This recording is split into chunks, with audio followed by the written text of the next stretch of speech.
오세훈 시장이 장동혁 대표 면전에서 내가 참을 만큼 참았다 이러면서 화를 냈는데요. 이거 한번 들어보도록 하겠습니다.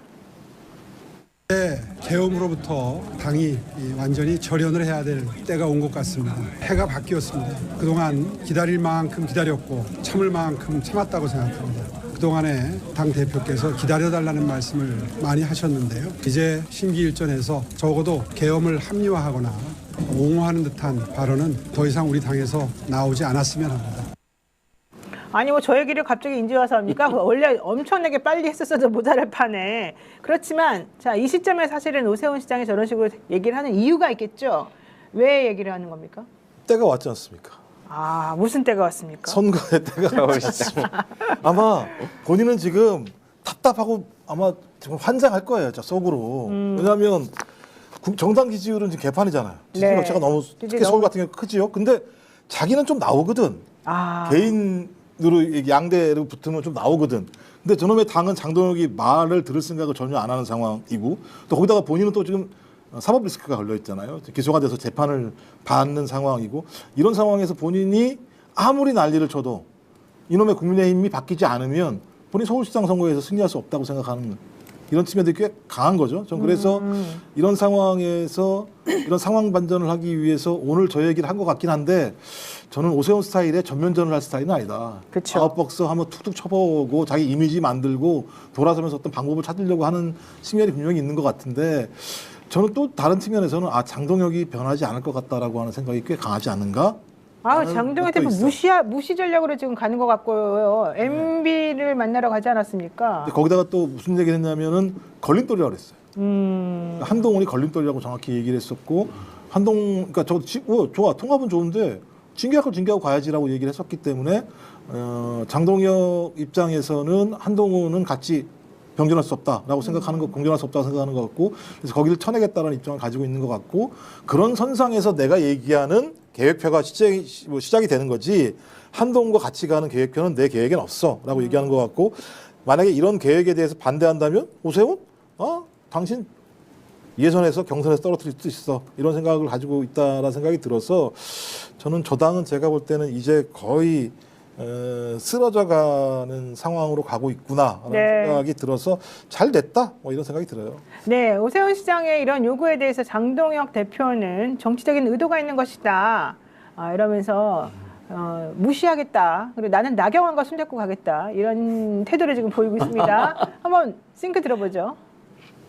계엄이나 탄핵이나 헌재 결정에 대해서 제 입장이 달라진 바도 없고 앞으로도 그럼에도 불구하고 계엄에 대해서 저에게 계속적인 입장을 요구하는 것은 다른 정치적인 의도가 있다고 밖에 볼 수 없을 것입니다. 왜 울라 그러죠? 지금 긁혔어. 오세훈이한테 세게 긁혔네. 거의 울기 직전인데요. 오 시장이 이렇게 말했습니다. 목소리가 높은 일부 극소수 주장에 휩쓸리지 않고 상식과 합리를 바탕으로 한 국민 대다수의 바람에 부합하는 방향으로 당이 과감하게 변해야 된다 이렇게 얘기를 했더니 뭔 소리야. 나는 더 이상 달라질 게 하나도 없는 사람이야. 너 왜 그래? 이러면서 지금 화를 내고 있습니다. 그렇죠. 2024년 12월 3일 당시 본회의장에서 나는 계엄해제 표결에 참여했고 찬성 표결도 했어. 그러고 헌법재판소의 윤석열 판명 결정에 대해서도 존중해. 따라서 계엄에 대한 내 입장을 계속해서 반복해서 묻는 것은 옳지 않아. 우리에게는 국민들의 상상을 뛰어넘는 파격적인 쇄신이 필요해. 가장 중요한 쇄신은 인적 쇄신이야. 나는 새 인물로 파격적인 공천 혁신을 하겠어. 이렇게 얘기했습니다. 그러면 오세훈이 제일 먼저 걸리는 거 아니겠습니까? 5호선이나 있는 5호선에 도전하고 있는데. 근데 오세훈 몰아내고 내세우는 사람이 오세훈보다 더 최악인 나경원인 거죠. 이게 장동혁의 속내이자 한계인 거죠. 근데 지금 나경원 의원 측에서 이번에 당원 70% 여론조사 비율 끌고 가는 걸 밀어붙이고 있죠 했는데. 지금. 자, 나경원 의원하고 장동혁 대표하고 아주 쿵짝이 잘 맞아 보이는데요. 나경원 의원은 나는 오세훈 좀 한번 이겨보고 싶다. 거의 읍소를 하고 있습니다. 한번 또 들어보겠습니다. 오세훈 추미애 더 정치적으로 이기고 싶다 이런 생각 드는 사람. 이거는 그냥 월드컵이니까 비교 오세훈은 좀 우위로. 이겨보고 싶은데. 아, 오세훈 이겨보고 싶다. 확실히 이제 더 훌륭한 업적이 있거나 더 이미지가 좋은 사람이 라이벌일 때 자기가 더 뭐 훌륭한 네. 업적이 있어서가 아니라 좀 좀 이겨보고 싶다. 네. 저 유튜브 제가 처음 봤는데요. 저 유명한 유튜브인가요? 저 이영풍 TV도 극우 극단지 유튜브로 분류되는 TV인데요. 보니까 나경원이도 오세훈이한테 그렇게 했네요. 아주 많이 그렇게 보통은 했어요, 덕담이라도 오세훈 시장이 훌륭하지만 뭐 제가 더 잘해. 그게 아니라 훌륭해서가 아니라 왜냐하면 나경원이는 명태균이 때문에 오세훈이한테 자기가 뺏겼다고 생각하고 있어요. 여론조사 조작해서. 그래서 이번에 근데 나경원에게는 명태균이가 없어요. 나경원 주변에도 사람이 없기 유명하거든요. 그때 내가 SOK 스페셜 코리아 사유화하는데 거기 사무총장을 보내는 회장을 보내는 정양석 정도밖에 없어요. 그러니까 이제 명태균이 없기 때문에 당원 70% 극우극단주의 당원들이 대부분인 국민의힘의 당원 70%로 오세훈이 이기려고 지금 장동에 딱 붙은 거죠. 저 질문은 무슨 얘기였냐면은 오세훈 시장하고 추미애 더불어민주당 의원하고 둘 중에 누구를 더 네가 이겨보고 싶냐? 이 문제였어요. 그 원칙적으로는 추미애 민주당 의원을 이겨보고 싶다. 이게 더 원래 맞는 정답이라고 저는 생각하는데. 저는 그렇게 생각 안 하는데. 아, 그건 아니에요? 한 해 맺혔겠죠. 아, 그래요? 나경원 입장에서는 진짜 오세훈을 꺾지 못하면서 자기가 정치적으로 업그레이드가 안 된 측면이 꽤 있기 때문에 진짜 본인의 절박한 어떤 심정으로 나왔을 거라는 생각이 들고요. 그러니까 장동혁의 계획이 가장 중요합니다. 장동혁의 계획은 한동훈 날리고 그다음에 TK, PK 싹 갈아엎어서 내가 다 먹으면 좋겠는데 못 먹더라도 서로 나눠 먹을 수 있을 정도까지 가겠다라는 생각을 가지고 있는 상황이기 때문에 저 그리고 한동훈에 대해서 날리는 부분과 관련해서 TK, PK가 그렇게 별로 관심이 없어요. 아, 그래요? 한동훈 날아가고 말고 그게 무슨 상관이 있을 수 있겠어요? 어떤 형태로든지 그 지역을 탄탄하게 지킬 수만 있으면 되는 것이고 한동훈 같은 경우는 뭘 했습니까? 자기들 내부에서는 배신자 중에 하나예요. 한동훈은 배신자거든요. 그러니까 신뢰할 수 없는 정치인 중에 하나라는 생각이 들고 그런 의미에서 장동혁의 계획은 계획대로 진행이 될 거라고 생각이 들고 저는 그 계획에서 오세훈이 그러니까 예를 들면 오세훈한테 저렇게 화나 있는 이유는 뭐냐면 장동혁과 오세훈 간에 저는 얘기가 됐을 거라고 봐요. 일정하게.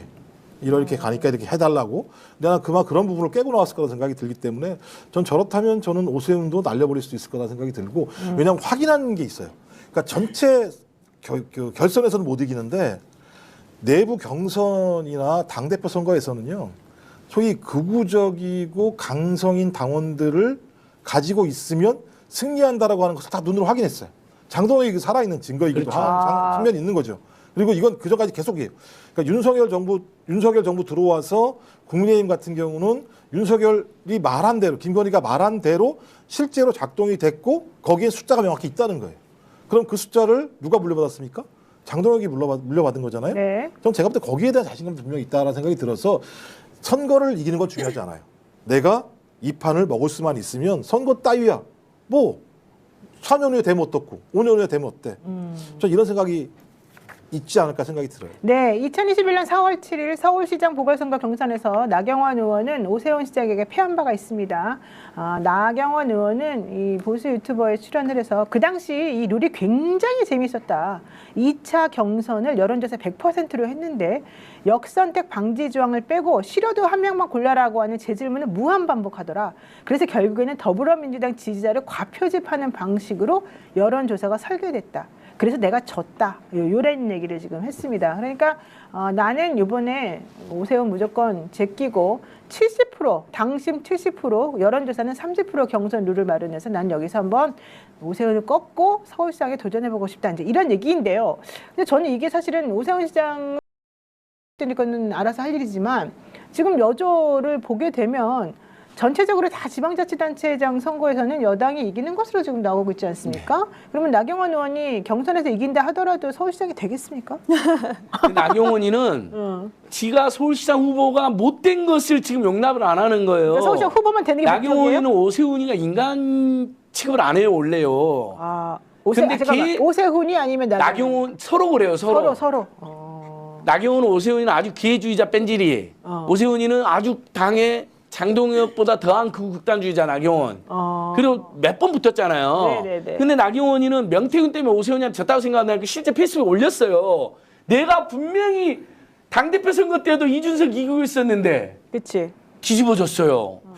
내가 서울시장 선거 때도 분명히 오세훈이 이기고 있었는데 뒤집어졌어요 하는 유명한 직접 올렸다니까 본인이. 그 뭐냐면 봤어요, 우리. 명태균이 때문에 지가 뒤집어졌다 생각을 하는 거예요. 강성당원만 내가 있으면 다 이기는데 그래서 강성당원 70%에 올인하고 장동현 손 잡는 거예요. 그래서 나당연합이 아니라 나장연합을 지금 시도하고 있는 거예요. 그래서 이제 본인이 거기 올인하고 있는데 자 시장 후보가 되면 그때는 또 어떻게든 이재명 정권에 대한 악당을 퍼부어서 서울시 유권자의 지형이 상당히 보수화되게 예전보다 상당히 보수화되어 있잖아요. 20대 남성도 좀 보수. 그걸로 어떻게 돌파를 뚫어보겠다는데 후보가 안 되면 그런 기회조차도 없잖아요. 계속 지금 그렇죠. 후보가 안 되니까 지금 후보가 되는데 올인하고 있는 거죠. 본선에 떨어져도 지는 영광이죠.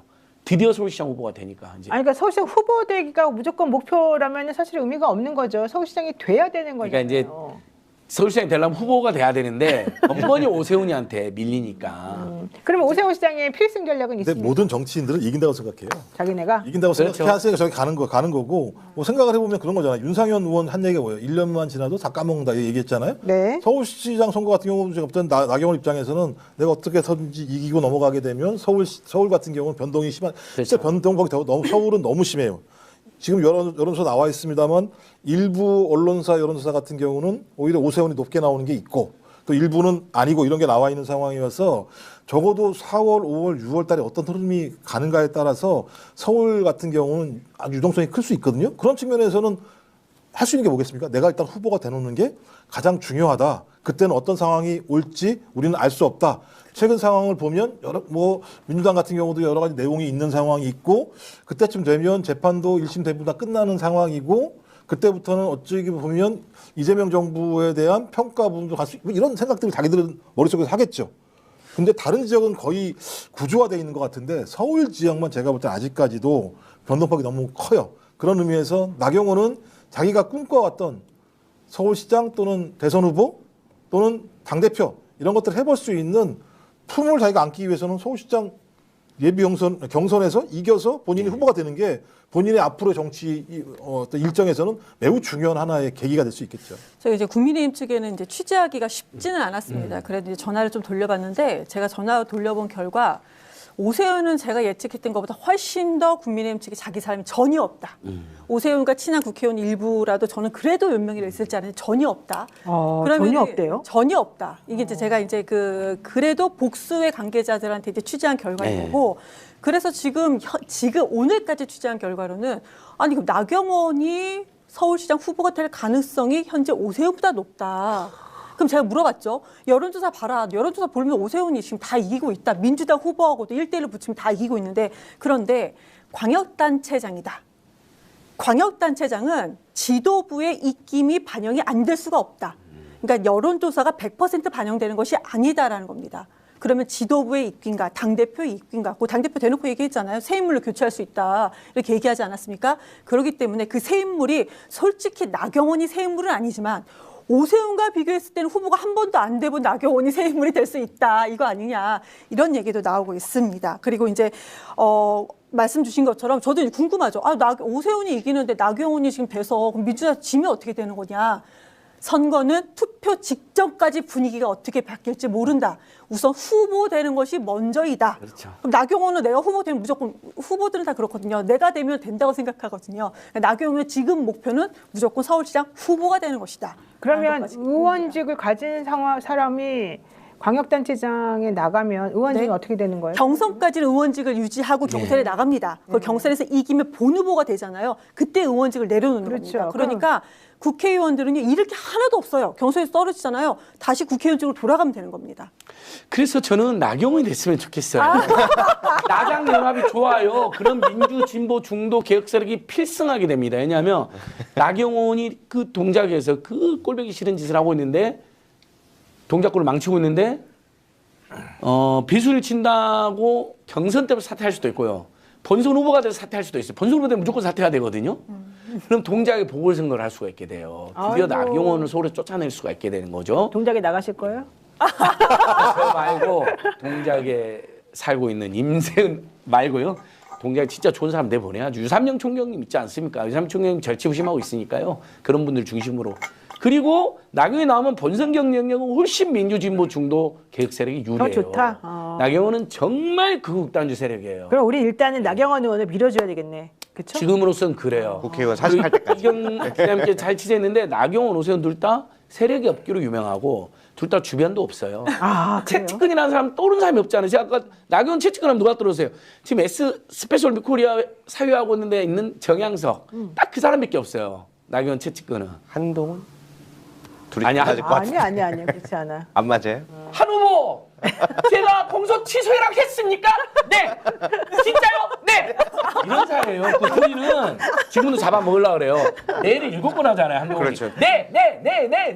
와, 같이 그때 너무 재밌었어요. 손잡을 수 있는 사람이 그 사람밖에 없을 것 같은데. 너무 오세훈은 네. 많잖아요. 정말. 근데 오세훈은 약간 조직은 있어요. 그래도 그나마. 근데 현역 의원들 전통적으로 오세훈 워낙 잘난 척하고 뺀질거리고. 근데 국민의힘도 극단화되어가지고 네. 오늘도 상당히 예를 들면 김병민 정도 몇 안 남아 있어요. 잘 보셨어요. 그래서 오세훈 둘 다 회가 올라와도 박주민이든 정호는 전 누가 되셔도 이긴다고 생각하는데 다만 나경원이 훨씬 쉬운 상대가 되어 있어요. 지금은요. 워낙 비호감이에요. 나경원은 정말 모든 조사에서 비호감 1위, 1, 2위를 다투는. 근데 왜 그렇게 정치꾼이에요. 비호감은 사실 매우 높은 걸로 알고 있는데 왜 국민의힘에서는 뭐만 하면은 계속 나경원 의원 이름이 나오는 거예요? 나경원밖에 없는 거예요. 국민의힘이 야무진 사람 옛날에 좀 있었잖아요. 네. 옛날에 뭐 우리가 생각하면 뭐 지금 맛이 같다고 평가가 좀 운이롱도 있었고 뭐 남경필도 이런 소장파 쪽 있었잖아요. 좀 야무진. 옛날 조금 더 올라가면 뭐 고진아 씨도 있었고 근데 국민의힘 어느 순간 야무진 사람이 하나도 없어졌어요. 거물급 인사도 별로 없어요. 그래요, 맞아요. 네. 핵심적으로는 오세훈 그다음에 나경원만큼의 인지도를 가진 그렇죠. 없어요. 정치인이 존재하지 그리고 않을까. 근데 걔들이 또 후배도 안 키워요. 예, 그렇죠. 선거라고 하는 건 인지도가 되게 중요하잖아요. 근데 두 사람을 제외하고 누가 있어라고 얘기하면 장동혁은 아닌 것 같고 뭐 어차피 지역도 다릅니다만 그 외에 떠오르는 사람 이준석은 쫓겨났고 뭐 이런 상황이어서 그만큼 제가 볼 때 국민들의 전체적인 여론과 멀어져 있는 정당이기 때문에 저는 지금 상황에서 그 사람들이 이걸 통해서 국민을 설득하겠다는 생각은 별로 없을 거라는 생각이 들어요. 어떻게 하면 이 국민의힘이라는 덩어리를 내가 잘 가질 수 있는 구조적인 상황을 만들 것인가에 더 관심이 많은 거라는 생각이 들어서 네. 저당은 제가 볼 때는 당분간은 극복하기 어려운 상황으로 가고 있다라는 생각이 들긴 하는데 이제 그런 반면에 이제 민주당이 잘해야겠죠. 그럴 때일수록 민주당이 훨씬 더 도덕적이고 훨씬 더 일도 잘하고 그렇죠. 이런 모습들을 보여서 민주당이라고 하는 정당 같은 모습을 가져야지 우리 국민이 잘 살 수 있겠구나라는 생각들을 갖게 만들어야 국민의힘이 뭐 서로가 분리가 되건 아니면 거기가 뭐 예를 들면 새로운 또 정당이 만들어지건 할 수 있는 토양이 될 수 있기 때문에 뭐 제가 볼 때 핵심은 민주당이 얼마나 잘하느냐가 좀 관건적이라는 생각이 들어요. 서울시장 네. 자리가 쉬운 자리는 아니니까 저는 항상 치열한 부분이니까. 근데 저는 이제 그거보다 조금 더 요즘에 들어온 소식 중에 가장 최근 소식이 이게 눈에 띄는데요. 지금 혹시 인재 영입 기간이라는 거 알고 계셨습니까? 민주당이 아니면 민주당이요? 국민의힘? 네. 국힘당? 지난번에 이재명 대통령이 통합 이야기를 하면서 이제 이해운 장관 지명에 대한 이야기가 나왔지 않습니까? 그래서 좀 뭐 마음적으로는 이해가 안 가는데 이해 물론 여러 가지 취재를 해보는데 지금 지방에서 네. 국민의힘으로 인재 영입, 그러니까 국민의힘이 쇄신하고 새 사람 얘기 나왔지 않습니까? 그러니까 자기들이 기존 사람들로 대체가 안 된다고 느꼈는지 이번 지방선거에 있어서 새 영입 후보들을 꽤 많이 지금 물색하고 있나 봐요.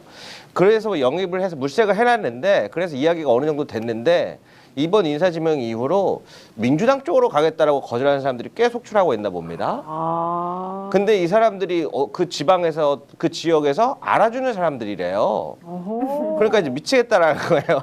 야, 이거 우리 사람 우리가 찐발라놨는데 이 사람들이 지금 민주당 쪽이 더 나은 것 같다. 그러니까 역선택하는 일들이 이제 일어나면서 지금 굉장히 곤란한 상황이라고 합니다. 그래서 민주당 측에서는 아마 기존에도 이제 좋은 분들이 많지만 가능하면은 인재풀을 좀 다양하게 조금 좋은 사람들을 이렇게 하는 부분에 있어서 또 물밑 작업들이 서로가 진행되는 모양입니다. 네, 민주당 지금 박 터집니다. 근데 어쨌든 중요한 건 이 대통령이 임기 초반에 치러지는 이 지방자치단체장 선거는 실제 대통령의 정책 기조랑 잘 맞는 이 행정 하는 분들이 많이 들어가야지 안정시키면서 정책을 잘 펼칠 수가 있습니다. 그리고 그런 분들이 되어야 지방자치단체장이 활동하기도 좋습니다. 그렇기 때문에 많은 분들께서도 지금 이재명 대통령이 일당백으로 싸우고 있는 이 상황에서 뭐 당연히 지금 김대호 기자가 말하는 것과 같이 누구라도 사실 그렇게 생각할 수밖에 없는 게 아닌가 생각이 들고요. 네, 국민의힘 같은 경우에도 굉장히 시끄러운 국면이 연출되고 있는데 한마디로 요약하면 오나 대전이 시작됐다 이렇게 평가할 수 있을 것 같은데 서울 민심이 요동치는 가운데 국민의힘의 후보로 거론되는 오세훈 시장과 나경원 의원이 한판 세게 맞붙은 거 아닙니까 지금? 그 오세훈 시장이 지금 상황이 다급하게 돌아가고 있는 거잖아요. 결국 극우 결집에만 집중하고 있는 상황이기 때문에 뭐 이번에 신년 여론조사 결과 나온 거 보셨겠지만 결코 유리하지 않거든요. 굉장히 좀 다급한 상황일 거예요. 그래서 이번에는 사과해라. 면전에다 대고 아예 뭐 장동혁 대표한테 압박하는 얘기를 하니까 나경원 의원이 바로 또 출전해가지고 오세훈 시장을 반박하는 이런 일이 벌어졌는데, 근데 그 나경원 의원이 과연 서울시장 출마할 수 있을까? 저는 못할 거라고 봐요. 아 못한다? 네, 못할 거라고 왜 봐요. 못한다고 보십니까? 국회의원직 던져야 되니까. 아 서울시장 당선될 수 있다고 하는 보장이 있을 정도가 돼야 저는 출마할 수 있을 거라고 보거든요. 근데 제가 볼 때는 본인은 노력한다 하지만 최종적으로는 출마 못할 거라고 봐요. 네. 당대표 선거도 출마 제대로 못했잖아요. 위에서 찍어 누르면 막 싸우는 것 같지만 실제로 딱 가잖아요. 나경원 의원 아는 사람들도 옆에서 뭐 좀 보수 쪽 인사들이 얘기하지만 그 정도 줏대 있고 이렇게 심지가 있는 사람은 아니에요. 그러니까 어제 출연하신 봉지욱 기자 같은 경우에는 분명히 국민의힘은 나경원 후보가 됩니다. 이런 말씀해 주셨는데 아마 봉지욱 기자의 생각 같은 경우에는 지금의 룰로 세팅이 될 경우에는 나경원 후보가 된다는 말씀을 해주신 거고, 우리 이제 평론가님 말씀 같은 경우에 나경원 의원 자체가 지금 국회의원직을 버리면서까지 도전을 하게 될 경우에는 나중에 본선에서 떨어지면 의원직을 유지 못하는데 그런 상황까지 감내할 수 있겠느냐 이런 얘기를 해주신 거죠. 네, 못할 거라고 보고요. 그 정도 선이 굵은 사람은 저는 아니라고 봐요. 근데 그렇다고 해서 그 후보가 될 기회를 던질 것이냐도 좀 저도 약간 헷갈리긴 하는데. 더 큰 정치를 또 생각하면. 네, 왜냐하면 그 다음 총선에 나경원이 다시 당선이 될 수 있을까 생각을 했을 때 그게 어렵다고 생각을 하면 한 번쯤 소위 말하면 그분이 좋아하는 나라 말로 쇼부를 봐야 될 때가 될 수도 있기 때문에, 그래서 한 번쯤은 승부수를 던질 수도 있겠다라고 생각은 합니다. 하지만 말씀하신 것처럼 지금 여론조사를 보면 나경원 의원이 나왔을 때 승산이 많이 없기 때문에 또 기존에 지금까지 해왔던 것처럼 또 꼬리를 말 수도 있겠다. 근데 전 일단은 그 국민의힘의 그 후보가 되는 데에는 문제가 될 게 없다. 왜냐하면 경선 룰도 그렇지만 오세훈 시장이 지금 기소가 되었기 때문에 당원 당규상으로도 그냥 바로 공천을 안 해줄 수도 있어서 쉽지 않다. 네, 거기까지는 프리패스인데 본선 경쟁력에 대해 본인이 어떻게 판단하냐에 따라서 결과가 달라질 것 같습니다. 그러니까 우리가 또 신년 여론조사 결과 봤잖아요. 나경원 의원 누구랑 붙어도 지는데. 근데 못 믿으실 거예요. 왜냐하면 지금까지 여론조사를 명태균한테 하도 당해와갖고 모든 국면마다 저희가 그 로데이터를 봤거든요. 아 실제로? 네. 네. 그 지난번 오세훈 나경원 그 여론조사를 할 때 서울시장 때 나경원 씨가 되게 많이 이겼어요. 근데 이제 맞아요. 그 여성층에서 나경원에 대한 비토 정서가 굉장히 강했고 오세훈에 대한 긍정이 있어서 여성층의 표본은 엄청 부풀려 갖고 오세훈이 이기는 걸로 흐름을 그 비공표에서 흐름을 만드니까 그 비공표의 흐름을 받아 갖고 공표도 바뀌고 이런 식으로 해서 나경원 씨가 되게 불이익을 많이 받거든요. 이분이 그거를 한두 번 당한 게 아니고 당대표 때도 그랬고 뭐 할 때도 그랬고, 그래서 지금쯤이면 이제 여론조사를 불신하실 때도 되도 안 되지 않았을까. 네, 나경원 의원을 바라보는 시각이 두 개로 엇갈리더라고요. 첫째로는 왜 나경원 정도는 저렇게 윤어게인 저렇게까지 앞장서서 할 필요가 없는데 왜 사람이 저렇게 바뀌었을까? 저 정도는 아니지 않았나? 이렇게 생각하시는 분들의 해석으로 보자면 나경원 의원이 그때 오세훈 시장하고 보궐선거할 때 다 이긴 거 지금 지게 만들어 놓은 거 아니에요? 그렇죠. 거기에 포한이 맺혔지. 당대표 선거 나가려고 하니까 찍어 눌러가지고 못 나갔지. 한이 맺혔다는 거예요. 그래서 보수 쪽 인사들한테 막 그걸 하소연한다는 거야. 나는 진짜 맨날 이용만 당하고 버려진다고. 그러니까 갑자기 눈에 확 이렇게 뭔가 온 거지. 그래서 내가 이번에는 어찌됐든 간에 후보 한번 돼보겠다고 하는 그 결심으로 이렇게 덤벼들고 이번에 경선 룰 만드는 것도 사실 자기가 만들어가지고 7대3으로 갑시다 이렇게 얘기한 거 아니에요? 근데 장동욱 대표가 그걸 받을 것 같으니까 지금 문제인데 제가 볼 땐 이거 과연 받을 수 있을까? 여기 하나 의문이 있고요. 어찌됐든 눈빛이 달라진 건 그것 때문이다. 포안이 맺힌 거다. 둘째로는 나경원 의원을 많이 만났던 보좌관 출신이나 국민의원 당직자 출신, 당직자 오래 한 사람들은요. 물어보잖아요. 물어보면 열이면 열. 못 나와. 나경원 의원은 그 배지 떨어지는 거 도저히 감당 안 되는 사람이야. 그러니까 확실히 나갔을 때 이긴다는 보장 정도가 딱 하고 해볼 만하다고 하면 나올 수 있는데 지금 이 판에서 나경원 의원이 배지 던지고 나올 수 있을까? 안 돼. 이렇게 보통 얘기하더라고요. 그리고 이 바로 직전 국면에서 당원 게시판 문제를 두고 장동혁 대표와 한동훈 전 대표가 한판 크게 맞붙었는데 오세훈 시장 같은 경우에는 어제 이제 기자들 등을 만난 자리에서 어떻게 얘기를 하냐면은 한동훈을 껴안아야 된다 이런 얘기를 하고 있는 거고 그러면서 통합에는 예외가 있을 수 없다라는 언사를 하는 반면에 나경원 같은 경우에는 장동혁 지도부를 완벽하게 엄호를 하면서 지금은 내부에서 지도부를 흔들거나 압박할 때가 아니다 이런 얘기를 하고 있는데 우리 그 오윤혜 씨가 보시기에는 오세훈과 나경원의 대결 이런 상황을 종합해 볼 때 어떤 결말에 이를 것 같습니까? 저는 국민의힘이 최소한의 양심과 의리가 있으면 나경원 씨한테 공천 줘야죠. 제가 지금까지 뉴스를 봤을 때 나경원이 이렇게까지 추해지고 저는 이런 모습 처음 봤어요. 자기의 영혼을 갈아놓고 있는 정치를 하고 있어요. 이 정도면은 되든 안 되든 이쯤 되면 그냥 네. 배지 그냥 알아서 떼가지고 공천 줘라. 이렇게까지 했는데 안 준다고요? 나경원 씨 정치 인생에서 가장 진정성 있는 순간이 지금 아닙니까? 저는 이보다 더 할 수는 없다. 진짜 대단하다고 생각해요, 이분. 나경원 의원은 이걸 알까? 우리가 이렇게 얘기하는 거를. 좀 안 된다. 버티셔야 됩니다. 이렇게 발을 벗고 지원해주는 이 묘한 상황. 응원합니다. 예. 하지만 이분이 또 낙선의 아이콘이다 보니까 결과는 우리가 예측할 수 없지만 국민의힘은 좀 공천 좀 주시기를 부탁드립니다. 그러니까 오세훈 시장처럼 그나마 개헌 문제에 좀 거리를 두고 오세훈 시장 주특기거든요. 그게. 그리고 중도 확장이나 이미지 관리를 그동안에 해왔기 때문에 지금 이번 신년 여론조사에서 민주당하고 이렇게 비슷비슷하게 이렇게 붙는 맞아요. 오차범위의 네. 경쟁이 되는 거지. 오세훈 시장이 만약에 윤 어게인처럼 행동했다. 그럼 될 수 있겠어요. 그런데 또 아무리 그래도. 오세훈 시장도 좀 갈팡질팡했던 게 유튜브에는 극우적인 게시물을 몇 번 많이 올렸었어요. 맞아요. 그리고 실제로 극우적인 극우 코인을 타려고 거기에 줄을 섰던 그 역사가 남아있기 때문에 되면 그게 다 파묘가 될 겁니다. 그래서 맞습니다. 박제가 될 거라 어차피 결과는 똑같다. 그렇다면 조금 더 우리가 고소한 건 무엇일까 생각할 때 아 의원님이 버티셔야 됩니다.